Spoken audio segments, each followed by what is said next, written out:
Hola, buenas tardes. Mi nombre es José Luis Hernández. Soy alumno del segundo semestre de la Facultad de Ciencias Políticas y Sociales. Les voy a hablar acerca de la actividad de la materia de matemáticas llamada actividad de aprendizaje, lógica y conjuntos.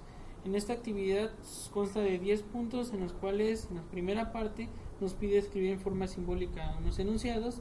Después sigue con elaborar una tabla de verdad, utilizar diagramas de Venn para hacer unos conjuntos y finalmente utilizar la lógica para generar unas respuestas.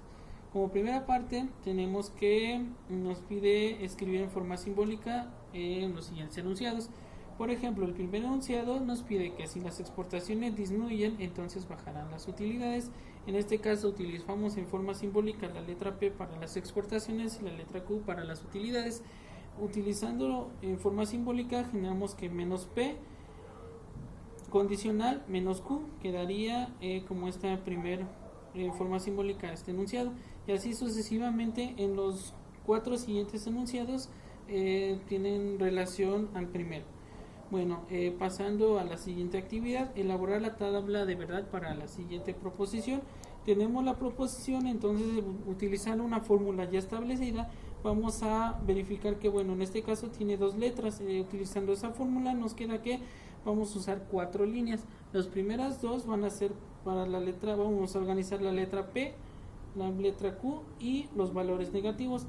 En la primera línea vamos a usar 2BB, 2FF, y bueno, en las siguientes líneas, pues, de acuerdo a los valores ya establecidos, vamos a colocar BF, y bueno, vamos a colocar los valores negativos, que van a ser lo contrario de los valores que ya colocamos. Posteriormente vamos a colocar lo que está dentro de los corchetes, y después vamos a colocar la fórmula como tal, y utilizando ya fórmulas establecidas vamos a verificar dónde están organizados los verdaderos o las falsas.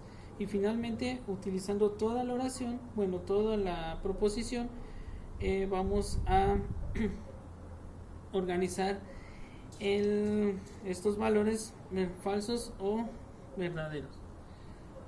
Bueno, la siguiente tabla es algo similar, solo que en este caso tiene más líneas, ya que está formada por 3 conjuntos, P, Q y R. Igual, utilizando esa fórmula de 2 a la n, vamos a despejar, vamos a sustituir y vamos a salir que son 8 líneas. Y bueno, en el siguiente ejemplo, bueno, en la siguiente actividad nos piden que si de un conjunto pueden obtener 16 subconjuntos, entonces por cuántos elementos está formado el conjunto. En este caso vamos a usar una fórmula. Esta fórmula va a ser 2 a la n. La n va a significar la cantidad de elementos del conjunto. Vamos a sustituir esta letra n y vamos a colocar 2 a la 4. Y bueno, despejamos, sustituimos y nos va a salir que, bueno, va a ser 16 subconjuntos, que va a ser el total de elementos que va a formar el conjunto. El siguiente ejemplo, el siguiente actividad, dado los conjuntos A, P y C, nos piden cuántos subconjuntos tienen estas intersecciones. Primero vamos a ubicar que en estas 3 conjuntos el número que coincide es el número 2. Entonces eso quiere decir que en el número 2 se va a generar una intersección de estos 3 conjuntos. El siguiente punto nos pide que, dado los conjuntos A, B y C, ¿qué operación debería efectuarse para que el resultado sea el conjunto 3, 5? En este caso, generando un diagrama de Venn, vamos a llegar a la conclusión de que en el punto A, intersección C, y B, intersección C, vamos a ubicar los puntos 3 y 5. La siguiente actividad nos pide que muestre los siguientes conjuntos vacíos.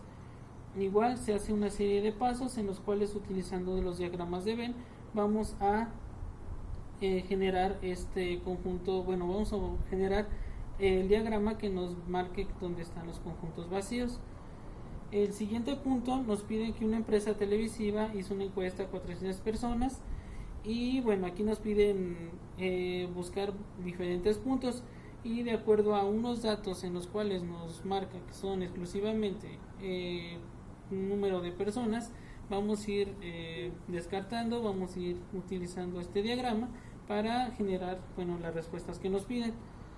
En el número 9 nos piden algo similar. En este caso, por ejemplo, nos piden que de los miembros de delegaciones de 146 países en una reunión multinacional se observó lo siguiente. Nos dan una serie de datos en los cuales nos piden que determinamos el número de personas que hablan únicamente el francés y el español, y en el otro el número de personas que hablan exclusivamente el inglés y el español. Entonces utilizamos la lógica y un poco del diagrama de Venn, vamos a llegar a estos puntos. Como último punto es una pregunta similar a lo que pregunta similar a los dos anteriores. Igual esto se trata de una entrevista a un grupo de personas donde usan una marca de champú. Igual nos da una serie de opciones y utilizando la lógica vamos a llegar al resultado. Y bueno, estos serían como los 10 puntos que nos piden en esta actividad de aprendizaje, lógica y conjuntos.